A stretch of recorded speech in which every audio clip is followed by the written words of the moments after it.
So one of the things about gratitude is that studies show that when you're in gratitude, when you're feeling gratitude, you can't be in another state. So you can't be angry or sad or disappointed when you're being grateful. So grateful for me is like a seed. And when you're grateful, you plant this seed in your life, which is going to grow a beautiful tree and shade and fruits. And it helps you avoid what I call weeds in our life. So when we're planting sadness or disappointment or anger, these are like weeds in our life. So every day I'm trying to plant seeds of gratitude. And I recommend doing it the first thing you do in the morning, but even more importantly, the last thing you do before you go to bed. Because when you do it before you go to bed, you wake up with gratitude in the morning. So it programs your mind to be grateful the next day.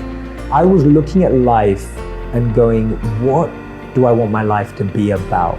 And I saw successful people who were depressed, I saw rich people who were sad, and I saw famous people who in the end had to find a new way of getting happy.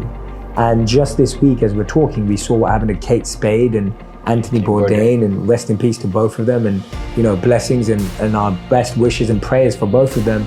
And the millions of other people in the world that we don't know about, like in the people that we don't talk about and we don't see because they're not famous and well known. At 18, I was awakened to the belief and understanding that if I did not focus on my consciousness, there was no such thing as happiness and meaning. If I didn't go inward, there was no chance of longevity in any form, because I saw all of this around me.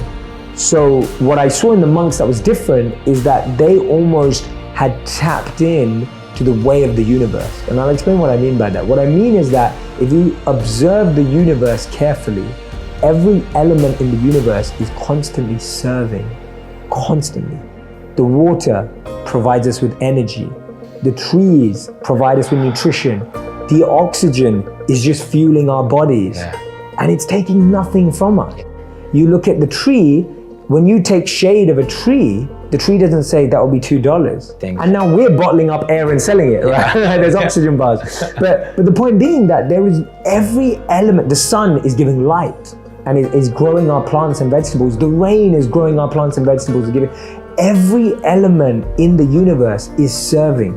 And what I learned as a monk, and you speak about this, and we just experienced it so deeply when we were there, is the only way to be aligned with the universe is to serve. Because then you're acting in alignment, because the universe is serving. So when you're serving, you are now in the universe, you're now with the universe. The universe is your ally. Whereas as long as you're trying to serve yourself and be greedy, you're now working against the universe. So when people talk about like the universe has your back, or you should work with the universe or be aligned with the universe, that's what it means. Universe isn't about, oh universe, I want a big car, like give it to me. That's not being aligned with the universe. Being aligned with the universe is choosing service as your focus. Awakening signifies that we're asleep. When you say we have to become woke or awaken, or any of these words that we're using now, rising above, it all means that we're asleep. So even though we think we're awake, we're saying we're consciously asleep. And therefore the earth, people around us, conscious creators, everyone you've mentioned, are simply all trying to wake each other up. And we all know that when you don't wake up in the morning, the alarm just has to get louder and louder and louder. And if the alarm doesn't get louder and louder and louder and louder, we don't wake up. And so if you see the earth in a state of emergency, if you see the environment in a state of emergency, if you're looking at the world in a state of emergency, it's because the alarm is just getting louder and louder and louder and trying to say, wake up, like wake up, And so for me, that's the process that we all need to go through. Just as it's tough to wake up in the morning after you've been out to a party, you've had too much to drink, you've done something that you weren't proud of, or you've wasted your time. Just as it's hard to wake up every morning when you've done that the night before, it's hard to wake up consciously when that's all you've done for lifetimes, like when that's all you've done for your whole life.